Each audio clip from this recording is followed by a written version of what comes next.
Hello everyone, class start करते हैं। तो क्लास का टॉपिक है फ्यूचर कॉन्टिन्यूअस टेंस। अब देखिए, फ्यूचर कॉन्टिन्यूअस टेंस को हम कैसे पहचानते हैं, कैसे वो सेंटेंस होते हैं जो हम फ्यूचर कॉन्टिन्यूअस की कैटेगरी में रखते हैं। तो देखिए, फ्यूचर कॉन्टिन्यूअस के सेंटेंस वो होते हैं जहां हम फ्यूचर की बात कर रहे होते हैं, यानी एक इमेजिनेशन है कि हम वो काम कर रहे होंगे। जैसे वह स्कूल जा रहा होगा, हम किताब पढ़ रहे होंगे, हम स्कूल जा रहे होंगे, हम बैठ रहे होंगे, हम सो रहे होंगे। तो इस तरीके के सेंटेंस आते हैं फ्यूचर कॉन्टिन्यूअस के अंतर्गत। यहाँ पर हेल्पिंग वर्ब यूज होती है विल बी। विल बी का यूज हम यहाँ करते हैं और इसके साथ साथ एक स्ट्रक्चर है जिसके माध्यम से हम सेंटेंस को बनाएंगे।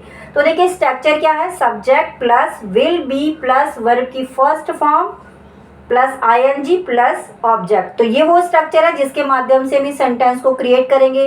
तो एक एक करके एग्जाम्पल के माध्यम से हम ये जानते हैं, समझते हैं कि कैसे हम फ्यूचर कॉन्टिन्यूअस के चारों कैटेगरीज को बना सकते हैं। तो चलिए क्लास को स्टार्ट करते हैं। तो आज की क्लास का टॉपिक है फ्यूचर कॉन्टिन्यूअस टेंस। देखिए, कॉन्टिन्यूअस का मतलब ही होता है कि काम कंटिन्यू हो रहा है, यानी हम यहाँ पर फ्यूचर में काम कंटिन्यू होने की बात कर रहे हैं। इसकी पहचान होगी रहा होगा, रहे होंगे, रही होगी। और हेल्पिंग वर्ब मैंने आपको पहले ही बताया है, विल बी का यूज होगा। स्ट्रक्चर है subject plus will be plus verb की फर्स्ट फॉर्म प्लस ऑब्जेक्ट। तो देखिए, इस एग्जाम्पल जानते हैं, वह खाना खा रहा होगा, he will be eating food. मैं पत्र लिख रही होंगी, I will be writing a letter. तो ये थे हमारे सिंपल सेंटेंस। किस तरीके से हम सिंपल सेंटेंस बनाएंगे आपके सामने है। अब बात करते हैं नेगेटिव सेंटेंस की। तो देखिए, नेगेटिव सेंटेंस जब भी हम बनाते हैं तो हम हमेशा नॉट का यूज करते हैं। हमारा जो स्ट्रक्चर है वो सेम रहेगा, लेकिन जो दो वर्ड हैं हेल्पिंग वर्ब के विल के बाद हम तुरंत नॉट का यूज करते हैं, क्योंकि जब भी दो हेल्पिंग वर्ब होते हैं तो हम फर्स्ट जो मेन वर्ब होती है उसके बीच में हम नॉट का यूज करते हैं। तो subject plus will not B plus verb की फर्स्ट फॉर्म प्लस ऑब्जेक्ट। तो नेगेटिव सेंटेंस को बनाने के लिए हम फिर से वही स्ट्रक्चर को यूज करेंगे नॉट के साथ। वे बाजार नहीं जा रहे होंगे, they will not be going to market. हम सो नहीं रहे होंगे, we will not be sleeping. तो ये है हमारी नेगेटिव सेंटेंस।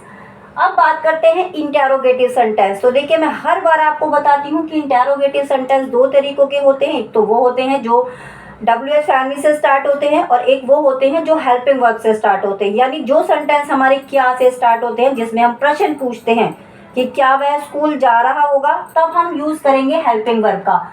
क्या हम लिख रहे होंगे, विल वी बी राइटिंग। क्या हम नहीं लिख रहे होंगे, अब यहाँ पर देखिए नेगेटिव सेंटेंस है इंटेरोगेटिव का, will we not be eating. अब यहाँ पर नॉट हमेशा हम सब्जेक्ट के बाद ही यूज करते हैं।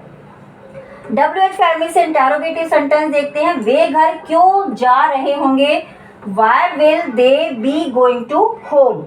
अब इंटेरोगेटिव सेंटेंस WH फैमिली से नेगेटिव सेंटेंस देखते हैं, हम स्कूल क्यों नहीं जा रहे होंगे, why will we not going to school. Ram कपड़े क्यों नहीं धो रहा होगा, why will Ram not be washing cloth. तो इस तरीके से हम चारों कैटेगरीज को कैटेगराइज कर सकते हैं और इस तरीके से इस स्ट्रक्चर के माध्यम से सेंटेंस को बना सकते हैं। तो चलिए मिलते हैं नेक्स्ट वीडियो में एक नए टॉपिक के साथ। Thank you so much, bye bye.